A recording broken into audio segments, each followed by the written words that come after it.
Je m'appelle Karima Ranem, je suis de Rabat, je suis marocaine et bien évidemment fière de l'être, mais aussi je suis panafricaine d'esprit. Avant la crise du Covid-19, je peux dire que je suis globe-trotter, où j'ai passé la quasi-totalité de ma vie à explorer le monde. Donc, j'ai visité à peu près plus de 50 pays et plus de 140 villes du monde. Et plus précisément, les 3 dernières années, donc, je les ai consacrées à explorer le continent africain. Et après le confinement et maintenant le post-confinement, je peux dire que je suis une globe-trotter numérique où j'ai pu voyager dans l'espace numérique et je peux aussi confirmer que c'est une opportunité incontournable parce que on a brisé cette distance. Avant, c'était un peu très difficile avec les problèmes de mobilité au niveau du continent. Maintenant, on a une opportunité incontournable. Je suis experte en politique publique et en communication stratégique et numérique. J'étais journaliste, rédactrice en chef d'un journal anglophone. Aussi, j'ai travaillé dans des missions diplomatiques et aussi avec des organisations internationales pour des programmes de développement international focalisant sur les programmes du genre, société civile et jeunesse.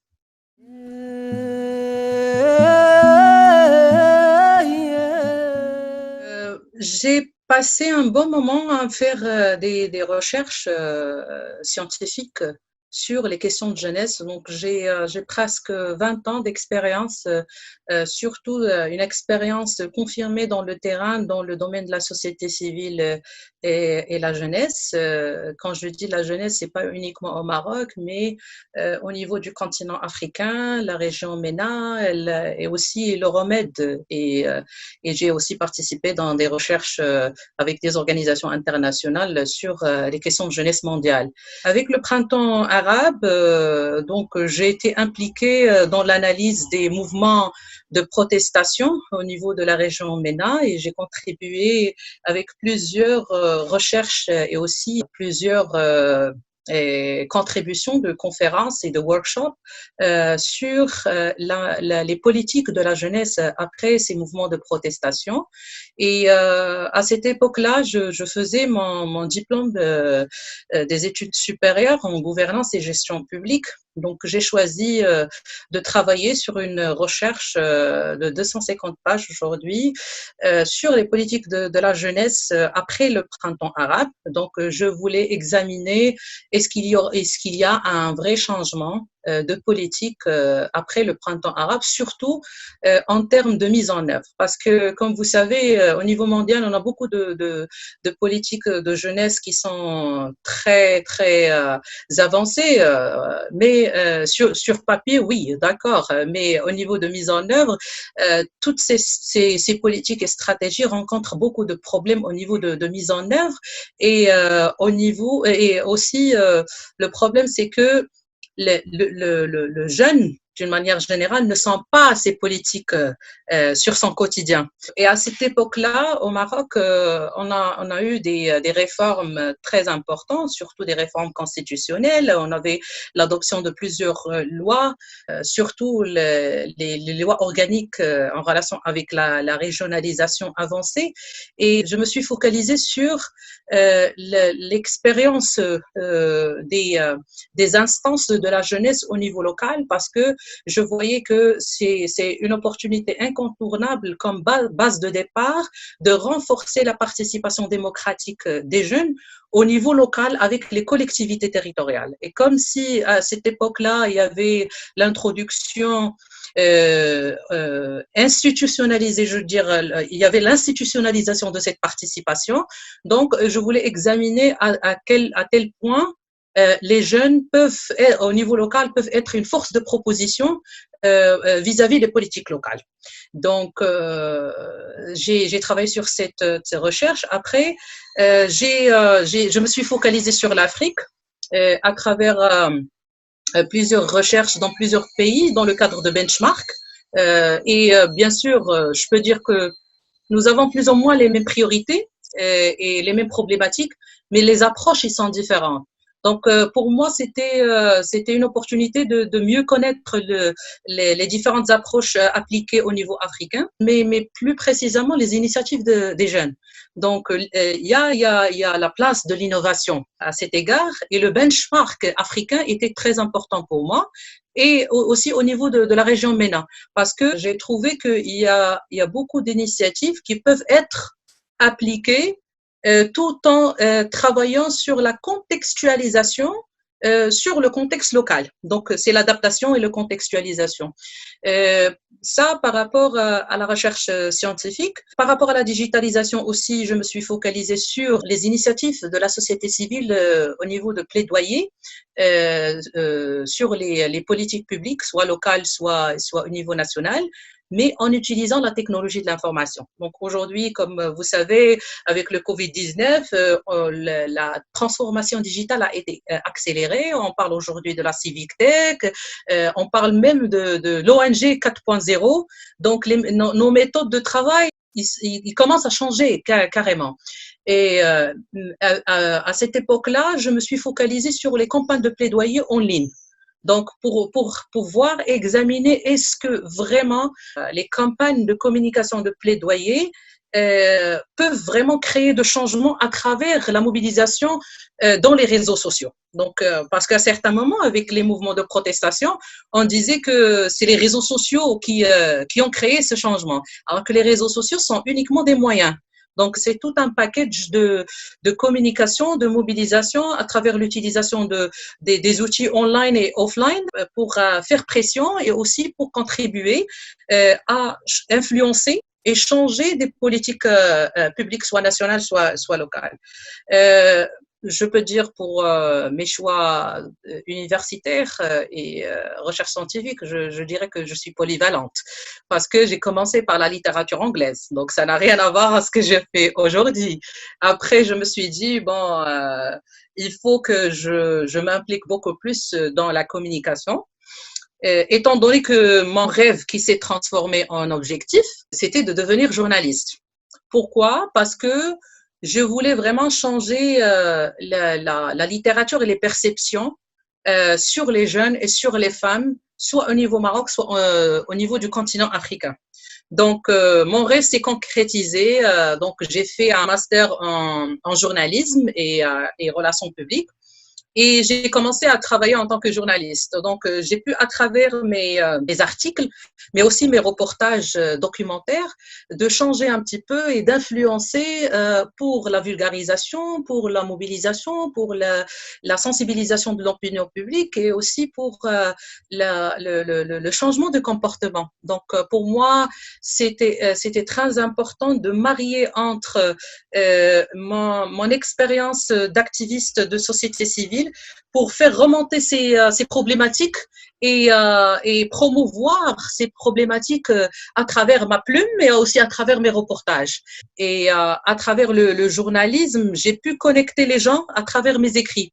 Donc là, j'ai commencé à changer de perspective et ça m'a donné envie de continuer mes études. Et là, j'ai fait le diplôme des études supérieures en gouvernance et gestion publique pour pouvoir renforcer mes capacités dans le développement des politiques publiques et aussi créer des changements. Donc, mon cursus, il est très diversifié.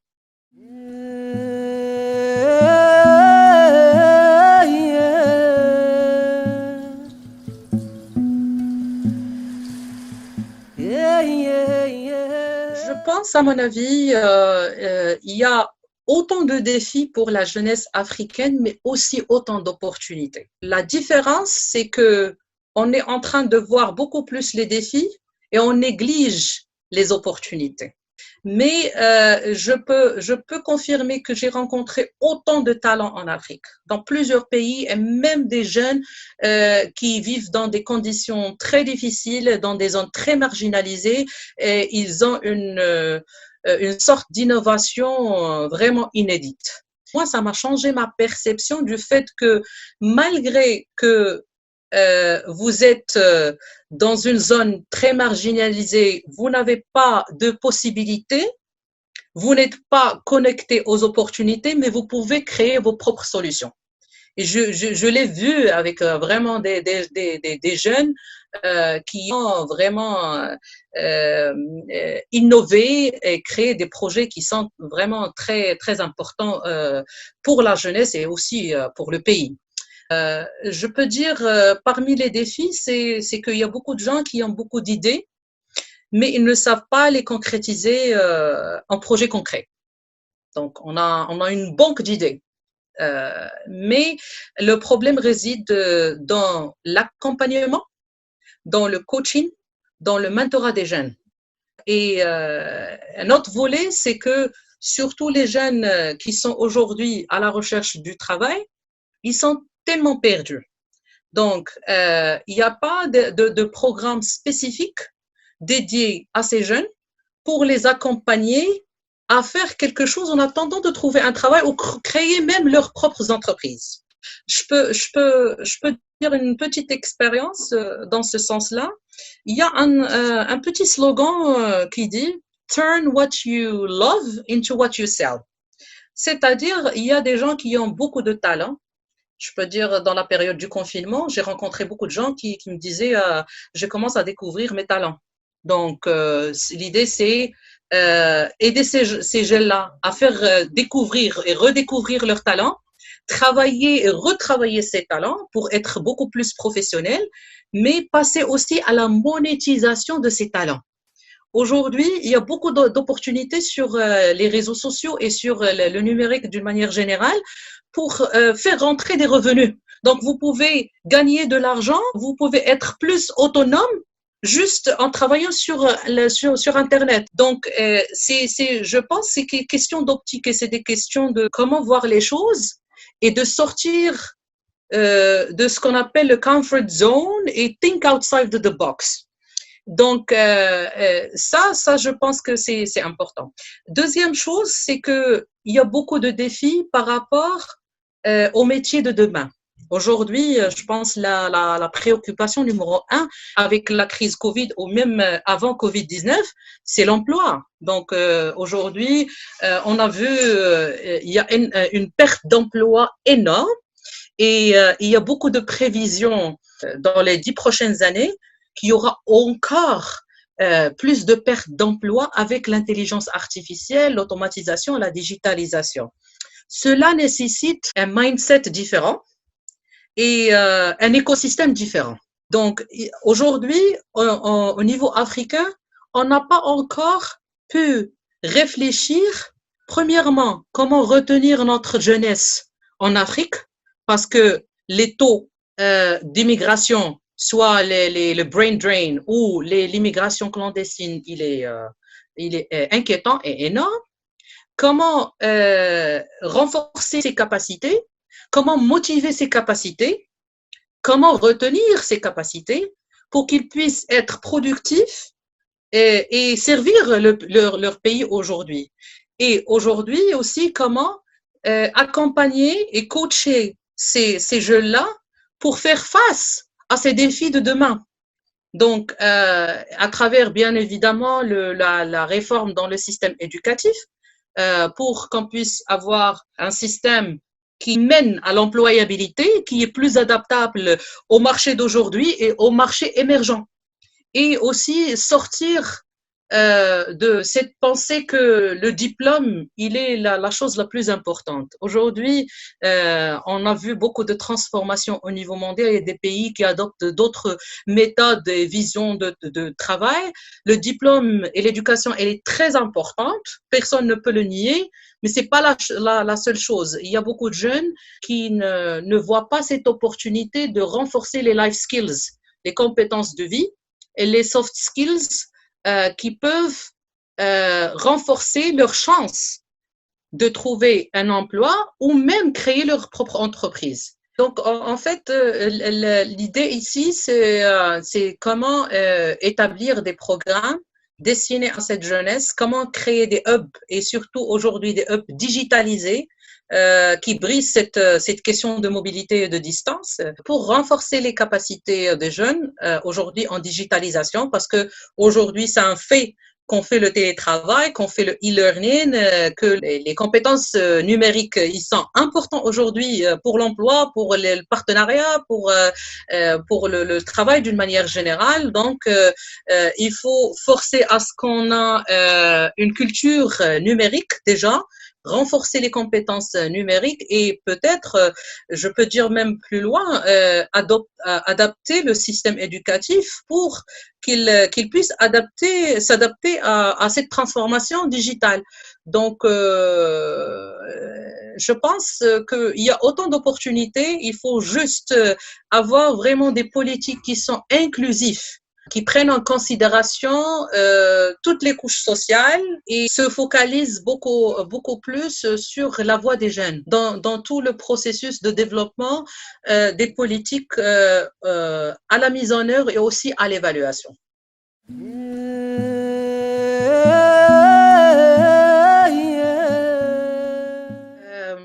Je suis personnellement impliquée dans plusieurs programmes au niveau africain pour l'autonomisation politique et économique des femmes et aussi des jeunes filles, surtout pour la promotion de la scolarisation de la fille et la fille rurale en particulier. Et je pense aujourd'hui, il est très important de promouvoir l'égalité des genres au niveau africain. Et l'année dernière, on a travaillé en étroite collaboration avec des associations africaines pour organiser une conférence au Maroc. C'est la conférence de la femme africaine. On a pu mobiliser des femmes leaders de plusieurs pays africains, effectivement, pour lancer une coalition pour l'égalité des genres en Afrique. Aussi, on travaille avec plusieurs organisations pour le renforcement de la participation politique des femmes, pour qu'elles puissent avoir plus accès à la prise de décision, ça peut renforcer sa participation civique, renforcer sa participation politique au niveau des partis politiques et aussi se présenter aux élections et renforcer leurs compétences pour qu'elles puissent avoir plus de chances à avoir accès aux postes de décision, donc au niveau gouvernement et dans les institutions publiques et même privées. Je pense que c'est très important d'entamer des programmes de renforcement de capacité parce que on est toujours en combat avec une mentalité qui bloque cette émancipation des femmes, surtout dans des zones rurales ou marginalisées. Il y a encore cette mentalité qui bloque la participation. Il y a les barrières culturelles.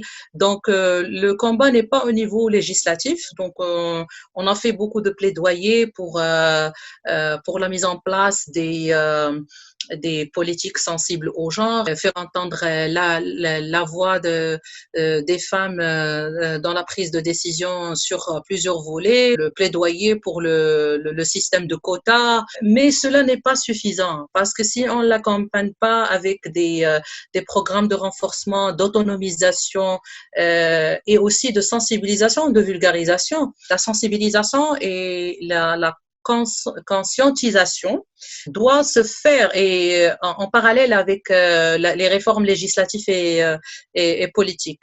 Et dernière chose, je pense aussi qu'on s'est focalisé beaucoup plus sur l'autonomisation économique. On a constaté après plusieurs études qu'on a menées qu'il n'y a pas une participation civique et politique efficace sans autonomisation économique des femmes. Donc, l'autonomisation économique, l'accès au financement, l'accès au crédit, promouvoir l'entrepreneuriat au féminin. Donc, tout cela, c'est tout un package pour vraiment renforcer la participation des femmes dans la société et aussi dans la chose publique d'une manière générale.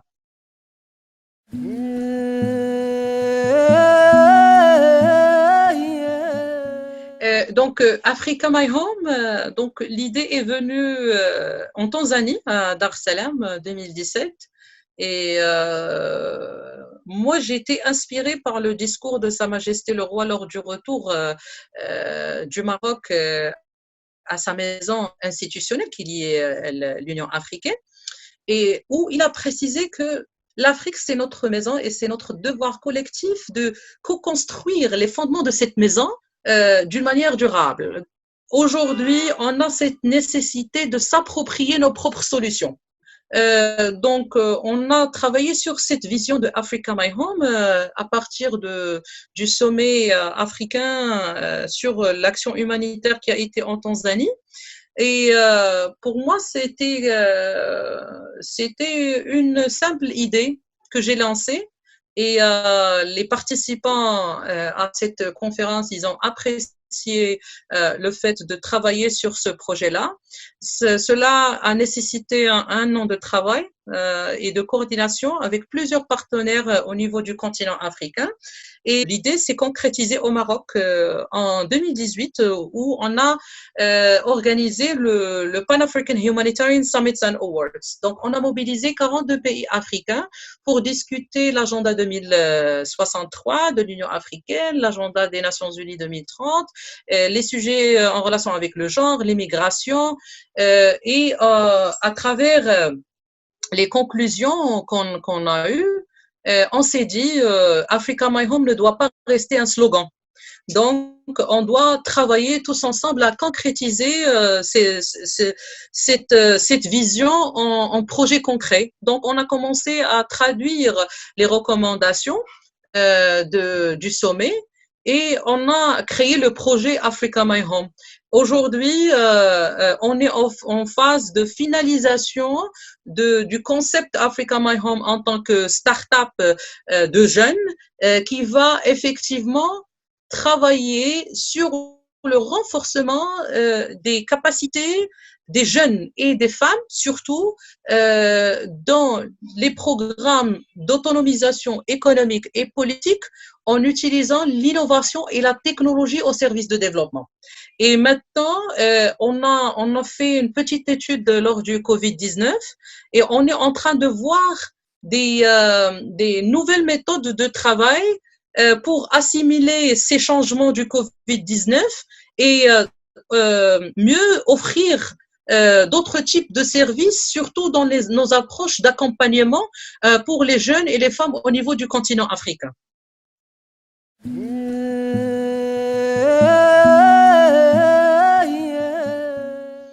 Nigeria, c'est l'un de mes pays préférés en Afrique. Bon, tous les pays sont importants. Et Nigeria, c'était pour moi spécial. Pourquoi? J'étais vraiment impressionnée par un jeune. Donc, ça a commencé pas au Nigeria, mais en Tanzanie. Donc, j'ai rencontré un jeune qui avait à l'époque 10 ans et qui a réservé la moitié de ses 10 ans, donc je pense à partir de l'âge de 5 ans, à faire des campagnes de plaidoyer et de fundraising pour les enfants abandonnés, pour les enfants qui ont été victimes de Boko Haram. Il faisait le fundraising à travers sa musique pour lever des fonds, pour encourager les enfants à continuer leur éducation. Donc pour moi, ça m'a vraiment impressionnée. Je me disais, si on a des millions d'enfants comme celui-là en Afrique, donc je ne vais pas craindre l'avenir de la future génération.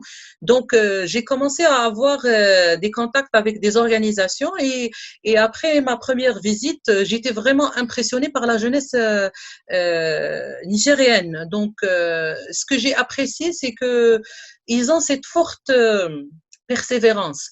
Donc le pays, certes, c'est une puissance économique importante au niveau africain, mais je pense que la puissance essentielle du Nigeria, c'est son capital humain. Pour moi, j'ai travaillé avec plusieurs organisations de la société civile et plusieurs acteurs.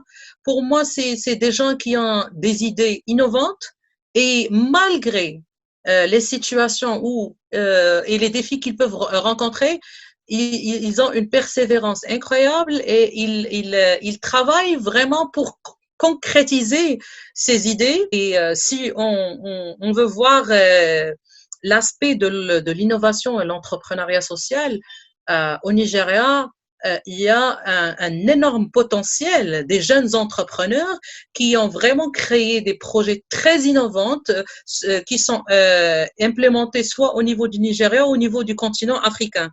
Donc pour moi, c'était une opportunité de bâtir cette relation avec la société civile et les faire connecter avec la société civile marocaine dans le cadre de benchmark et pour qu'on puisse apprendre l'un des autres. Donc, l'histoire a commencé comme ça.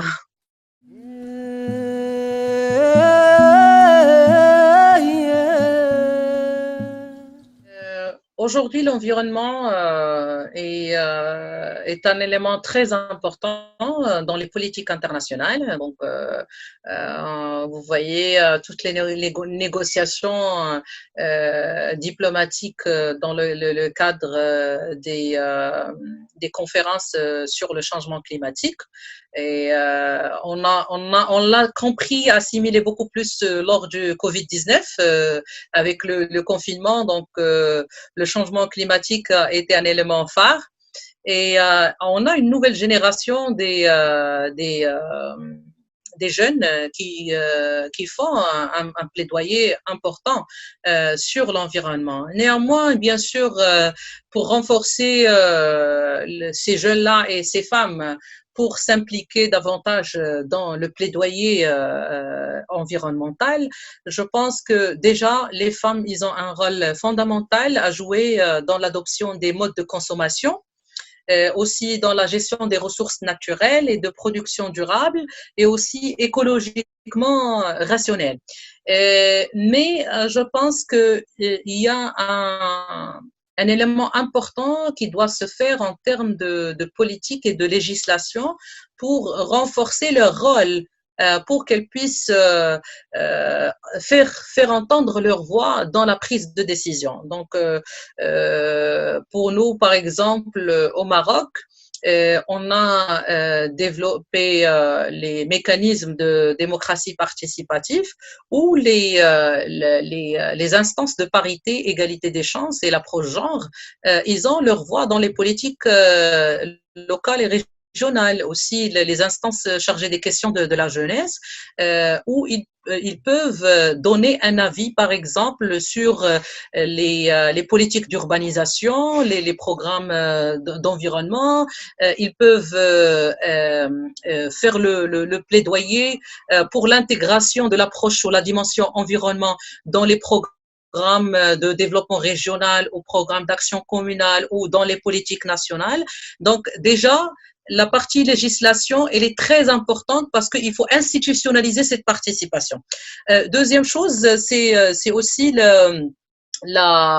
le développement ou le plaidoyer pour le développement des politiques plus ou moins inclusives pour lutter contre les inégalités sociales et l'injustice territoriale.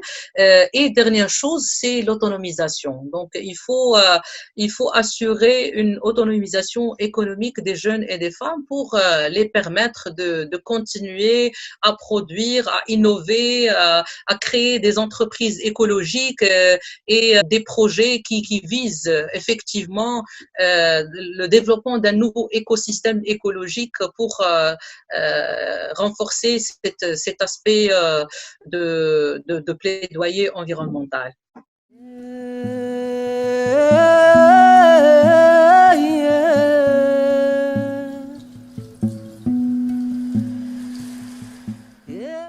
Pour la diplomatie, moi je suis une personne qui a travaillé beaucoup dans la communication et le journalisme.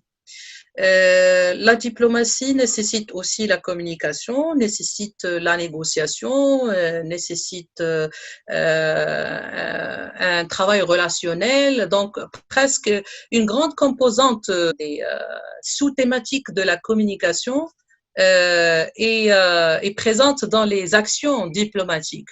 Quand j'ai commencé à voyager à l'étranger, surtout dans les systèmes des Nations Unies, j'ai constaté qu'il y a beaucoup de jeunes qui voulaient faire quelque chose, faire passer le message sur leur pays, défendre les causes de leur pays, mais il manquait cette capacité d'argumentation, de négociation, de présentation, de lobbying, de plaidoyer.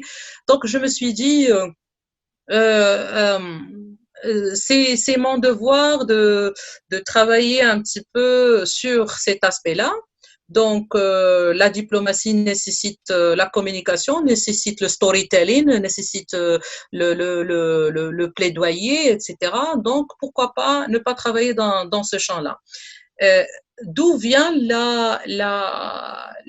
l'idée de créer une association? Moi, je travaillais avec une mission diplomatique à l'époque et lors du discours du 9 mars 2011 de Sa Majesté le roi Mohamed VI, que Dieu l'assiste, après le printemps arabe, il a lancé les réformes constitutionnelles. Donc, je me suis dit, moi et mes collègues, on travaille avec des missions diplomatiques accréditées au Maroc et des agences internationales de développement. Pourquoi ne pas rassembler toute cette expertise au service du pays? Donc, on a aussi un devoir collectif de contribuer à ces réformes du Maroc.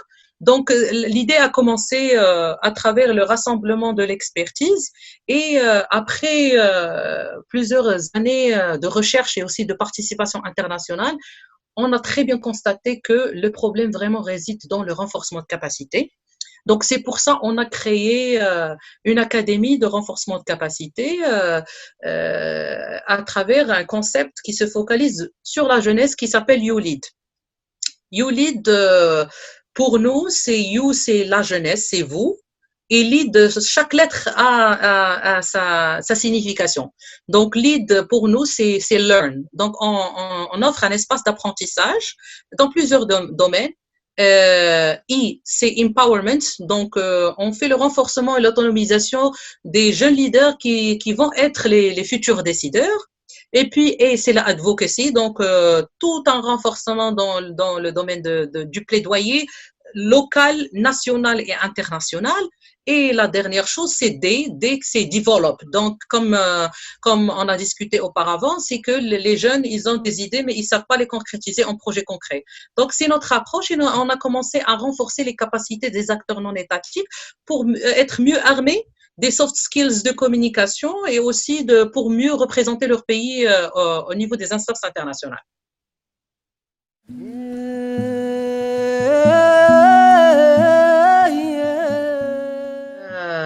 C'est une très bonne question de parler sur la diplomatie parallèle parce que si on voit l'origine du mot parallèle, le parallèle, c'est qu'on fait quelque chose de parallèle. Donc, on fait quelque chose de parallèle avec l'État. La terminologie au niveau des relations internationales, elle a commencé avec les États fédéraux au niveau des États-Unis, Canada, où ils avaient une petite marge de manœuvre d'exercer la politique étrangère et les relations diplomatiques, bien sûr, tout en coordonnant avec la centrale. Après, donc, on a commencé à qualifier toutes les actions parallèles, soit du Parlement, société civile, partis politiques, comme une action parallèle au niveau de la diplomatie. Mais on a constaté qu'il y a une vraie évolution. Donc, on a l'émergence d'autres terminologies. Aujourd'hui, on parle de la diplomatie parlementaire, la diplomatie culturelle, la diplomatie économique. Et à mon avis, pour moi, la société civile, c'est une diplomatie non gouvernementale. C'est pas parallèle.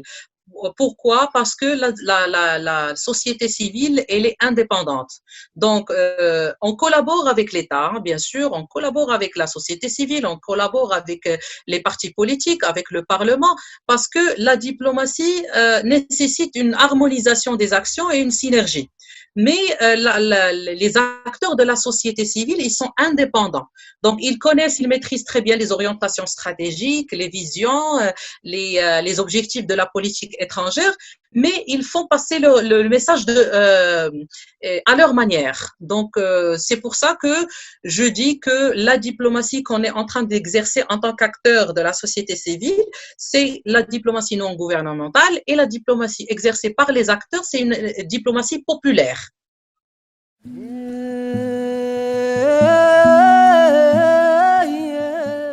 Tout d'abord, je voudrais préciser une chose. Le Maroc, c'est un pays africain, déjà. Et je ne pense pas que le Maroc déploie une diplomatie de séduction. Je pense que c'est une chose qui est très erronée, hein. Parce que le Maroc, il est dans l'Afrique, il l'a été toujours.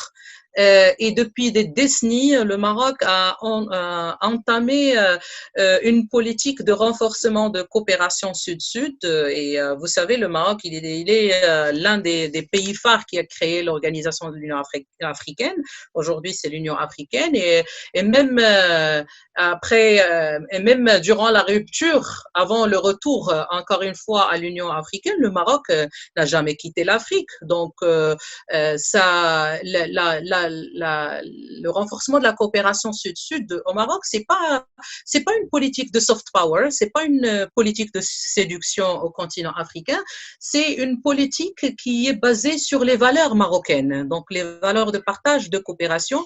Et si vous avez suivi juste récemment, donc je n'ai pas besoin de citer toutes les actions du Maroc en Afrique, mais juste au niveau de la crise Covid-19, Sa Majesté le roi, que Dieu l'assiste, il a lancé, il a fait un appel aux États, chefs d'État africains, pour créer un cadre de coopération avec les pays africains pour la gestion de la crise Covid-19.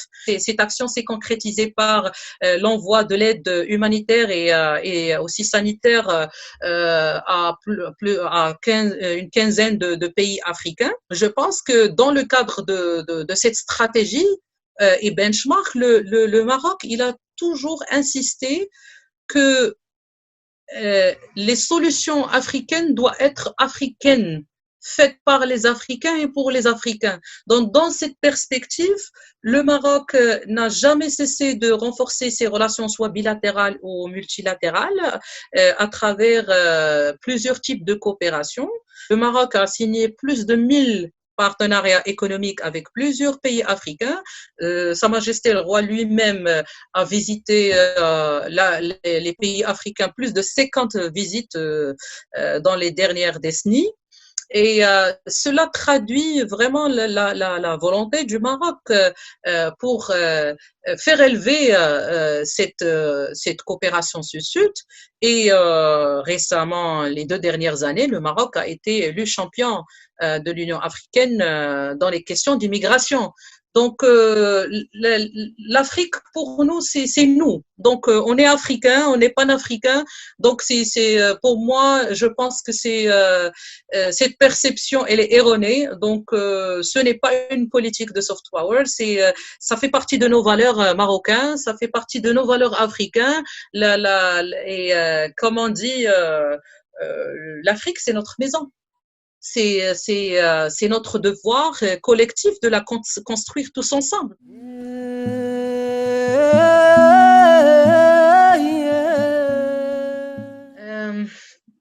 Pour les actions de plaidoyer, surtout auprès des Nations Unies, l'Union africaine et l'Union européenne, à notre niveau, on a commencé par développer des guides de plaidoyer pour la société civile, adaptés à plusieurs causes, y compris les causes en relation avec la dimension genre, la jeunesse et d'autres types de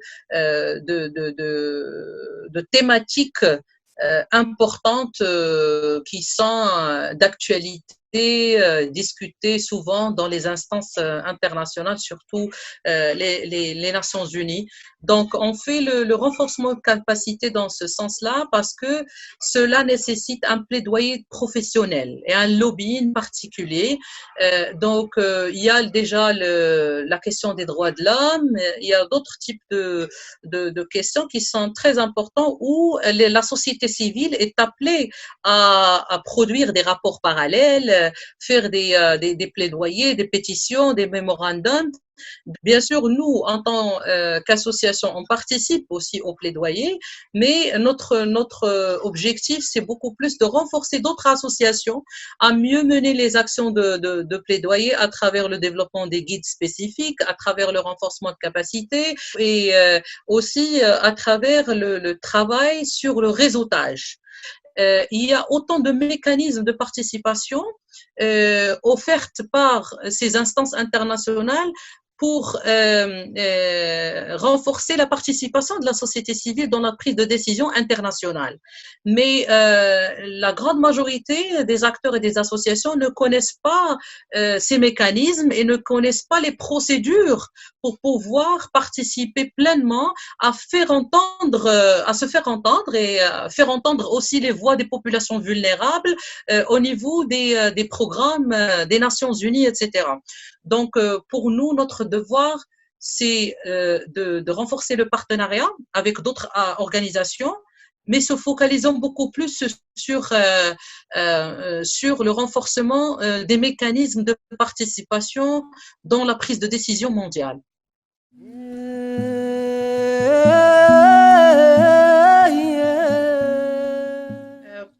Pour cette période de Covid-19, je pense que pour nous, en tant qu'acteurs de la société civile, c'était une période très critique parce que nous devrions changer notre mindset et notre façon de travailler. Avec le confinement, c'était très difficile de faire des actions sur le terrain. Donc, pour nous, le numérique était un espace très important. Donc, là où on a adopté la civic tech dans la mobilisation. Et durant ces 4 mois, on a pu mobiliser plus de 70 acteurs et experts dans différents domaines qui ont participé avec nous dans la réflexion à travers l'organisation de plusieurs webinaires thématiques au niveau du continent africain pour penser collectivement sur l'impact du Covid-19 sur l'économie, sur les femmes, sur les populations vulnérables, sur la jeunesse, etc. Mais plus précisément, penser comment on peut sortir de cette crise. Parce qu'en fait, la crise économique, elle est énorme. Il y a une perte d'emploi. Il y a beaucoup de petites et moyennes entreprises qui ont fait faillite. Donc, on est en phase vraiment d'une crise qui va durer dans le temps.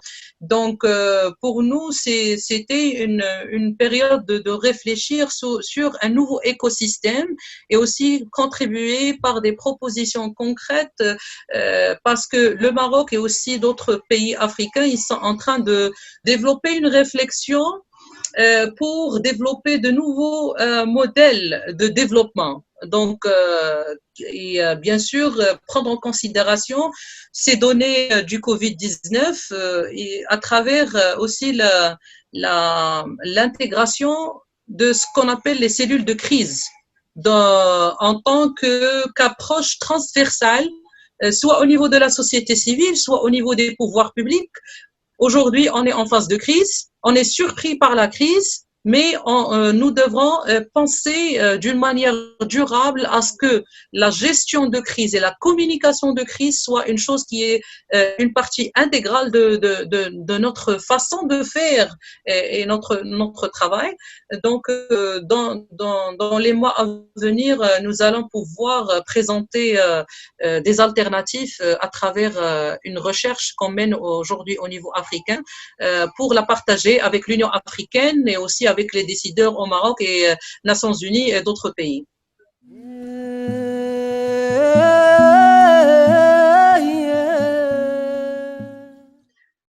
rapport à l'Union du Grand Maghreb, je pense que cette organisation a eu beaucoup de difficultés à être performante, à entamer ses activités pendant des décennies.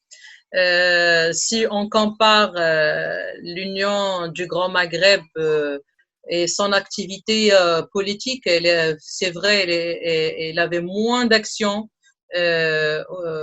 qui favorisent déjà les régions comparé à plusieurs organisations sous-régionales et blocs économiques au niveau régional. Bien sûr, cela est dû à plusieurs raisons. Ben, je citerai l'une des raisons principales, c'est le problème entre deux pays frères, le Maroc et l'Algérie. Aujourd'hui, les frontières sont fermées malgré plusieurs appels du gouvernement marocain pour ouvrir les frontières, surtout pour la facilitation de la mobilité et de la circulation des biens et des personnes. La fermeture des frontières, elle coûte plus de 1 milliard de dollars en transactions commerciales entre les deux pays, mais non seulement, elle a un impact aussi au niveau africain. Et je peux dire aussi le problème de la Libye aujourd'hui, c'est aussi un problème politique qui entrave le fonctionnement de cette union. Je pense que si on compare cette organisation avec d'autres blocs économiques ou d'autres sous-organisations, il y a des blocs économiques au niveau africain qui ont pu faire un seul passeport. Ils ne parlent pas la même langue, ils ont d'autres des priorités différentes, mais quand même, ils ont pu quand même faire quelque chose. Cette organisation a toujours du mal à se lancer parce qu'il y a certains membres de cette organisation, ils passent beaucoup plus la politique que l'aspect économique et le partenariat. Si on renforce vraiment cette coopération, on peut être une organisation régionale très forte, vu la potentialité des pays membres de cette organisation. Mais malheureusement, jusqu'à présent, il y a toujours ces problèmes politiques qui entravent cette collaboration. Je pense si ce problème politique n'est pas résolu, je ne peux pas dire que cette union sera efficace dans le futur proche.